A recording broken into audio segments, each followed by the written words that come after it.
Salut tout le monde, je vous présente la séance de mercredi. Donc on va commencer sur un warm-up qui va durer 6 minutes. Vous avez 3 exercices, toutes les 30 secondes vous devez changer d'exercice. Donc vous allez faire en tout 4 tours de chaque exercice. On commence par des knees-up. Je monte les genoux à hauteur de hanche et je reste sur la pointe de pied, le buste bien droit. Okay, 30 secondes. Deuxième exercice, c'est des glute bridge. Sauf qu'il va falloir que je lève le genou à chaque répétition. Je lève les fesses. Je lève le genou, hop, et j'alterne.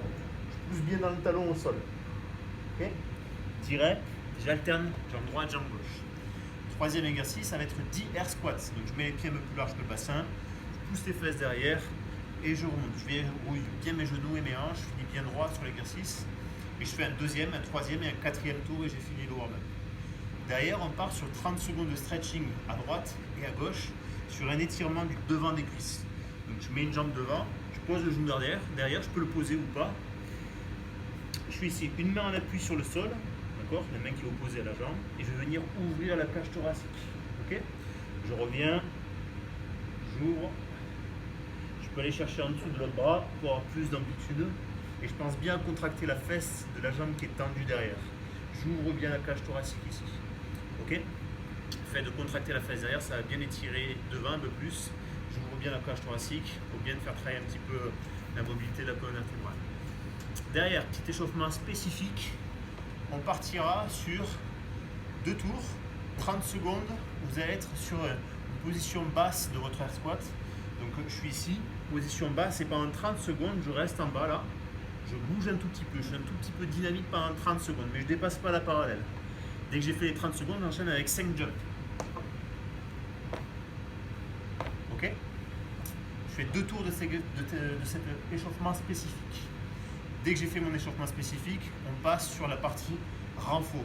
Donc 2 choses. Si vous avez du matériel, si vous avez un rack par chance et une barre, on partira sur du back squat. C'est un netto-mom de 6 minutes avec 6 répétitions toutes les 2 minutes et 4 secondes de descente sur chaque répétition. Donc je vous montre le profil, j'ai la barre ici, je descends 4 secondes et je remonte. 1, 2, 3, 4 et je remonte. Okay. Donc je fais mes 6 répétitions toutes les 2 minutes sur 6 minutes. Ok. Si vous n'avez pas de barre, on partira sur des Bulgarian Split Squats. Donc je prends une box comme exemple, mais vous pouvez le faire avec un canapé ou un banc ou une chaise. Okay. Je prends le poids que j'ai à la maison, une dumbbell, KB ou un sac, peu importe, je le mets devant. Je place mon pied sur la box. Vous êtes obligé de passer devant, c'est pas grave. Ouais, c'est pas grave. Je vais ici, ça va durer longtemps. Je pars sur 6 à 8 répétitions. Bulgarian Split Squat, je descends, je fléchis mon genou arrière et je remonte. Okay. L'idée, c'est d'avoir la jambe ici assez avancée pour ne pas avoir le genou qui dépasse trop le pied. Donc je garde le genou au-dessus de la cheville ou au-dessus du pied au maximum. Dès que j'ai fait 6 à 8 reps d'une jambe, je passe sur l'autre jambe. Pareil, donc on conserve le même format que sur le back squat. C'est un netto-mom de 6 minutes. Derrière, vous avez un AMRAP de 18 minutes, ça va être le WOD. Donc il va y avoir 12 deadlifts à faire. Si vous avez pareil, la chance d'avoir une barre et du poids, c'est 12 deadlifts pour les garçons à 70 kg et 45 pour les filles. Donc je mets les pieds parallèles, les mains un peu plus larges que les hanches. Je commence au sol, les genoux restent bien en face des points de pied. Je tends mes jambes, je garde la barre proche du corps. Je garde toujours la barre proche du corps du début à la fin du mouvement. 12 répétitions. Dès que j'ai fini mes 12 reps, j'ai des hang power clean. J'ai 6 reps à faire. Donc je pars au-dessus des genoux, j'épaule debout et je tends mes jambes avant de redescendre la barre. Ce que je vous conseille dans le WOD, pour essayer de ne pas faire de reps de plus à chaque fois, c'est que vous faites 11 répétitions de lift, par exemple, d'accord. Puis ici, 10, 11, je pose ma barre, je récupère un tout petit peu, je fais mon 12e deadlift et après je descends au niveau des genoux et j'enchaîne mon mouvement de barre. Ça vous évitera de faire une rep de plus à chaque tour, surtout que le WOD dure 18 minutes.